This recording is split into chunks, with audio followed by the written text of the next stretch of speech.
Hey guys, it's day 6. Can you believe we just have one more day together in our Silver and Seven series? It's gone by so fast, but I hope that you have learned a lot. As a new ambassador, or maybe you're jumping back in, whatever your story is, I hope that this has given you the tools to further your Plexus business. As we draw to a close, I really want you to remember to never stop adding to your list. Even though we may stop watching Silver and Seven videos, I want you to never stop. The more that you interact with people, the more you're going to add to your list and your business is going to grow. So don't forget to keep that list out where you can see it and where it can remind you of who you need to follow up with.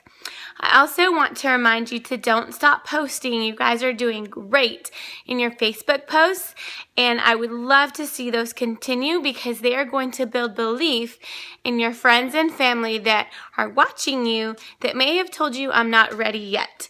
Remember to make your post fun and engaging and also interaction with your Facebook friends and family so that they can keep watching your Plexus posts. I want you to also keep perfecting those lead-ins as you're out and about in your daily life and you are meeting people, listening to their story.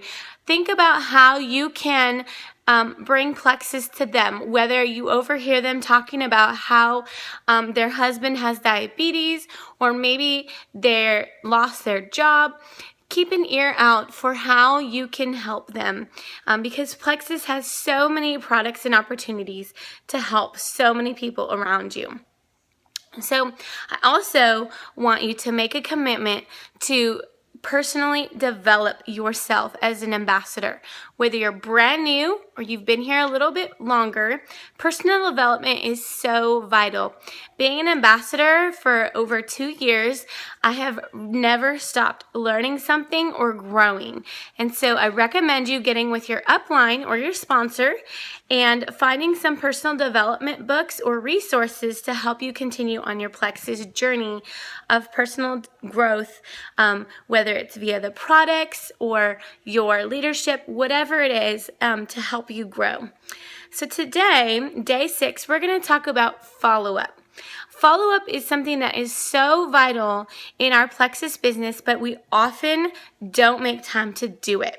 Following up with people is key, not just on a daily check-in, but if you're going to an opportunity event and you've invited somebody, follow up with them. Make an appointment to say, I'm going to follow up with you on such and such date. If somebody has asked you about the products and you've presented them with the opportunity or information about the products, tell them, I'm going to follow up with you in 2 days. Is that all right? You're setting the expectation of you being there to check in with them.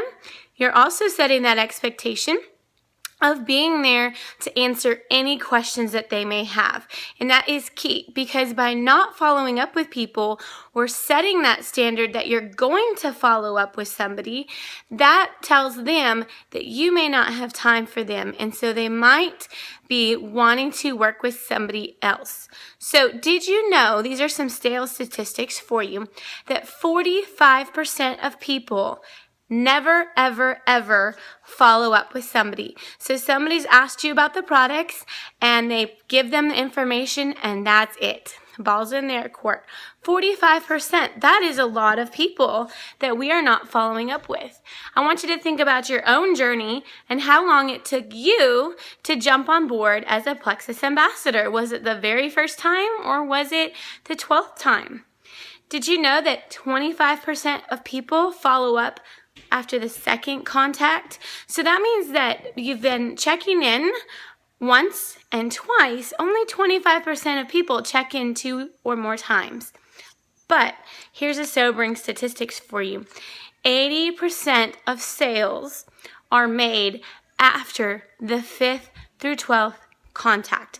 So that means you're talking, exchanging dialogue, checking in 5 to 12 times before they are ready to either be your customer or your ambassador.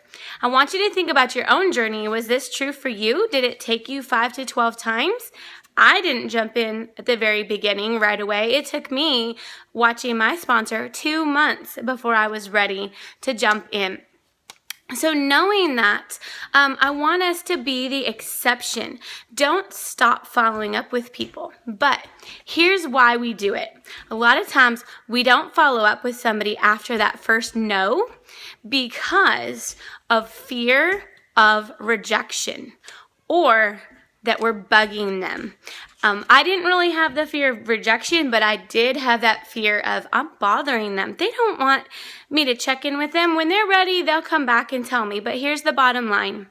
People are busy. We have busy lives. We're going 20 million places a day, and it's not intentional that we forget, but we do. And so I appreciated when my sponsor checked in with me. It wasn't forceful. It wasn't, when are you going to order? When are you going to join my team? It was a simple, hey, how's it going? Have you tried the products yet? Can I help you answer any questions?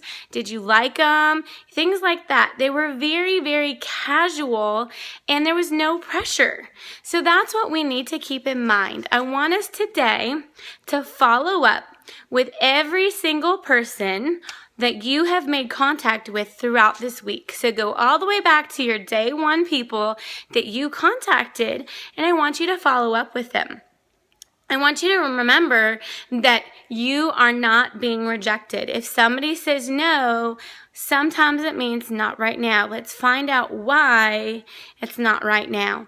If you have that fear of bothering them, I want you to remember that you're not. You're checking in with them because people are busy. And I want you to set that expectation. When you're talking to them, I want you to remember, I'm following up with them today, but I'm going to also say, hey, I'm going to check back in with you in 2 days, in 3 days. How would that be? So continue doing that, and you are going to be a Plexus rock star. I'll catch you guys tomorrow for our very last day.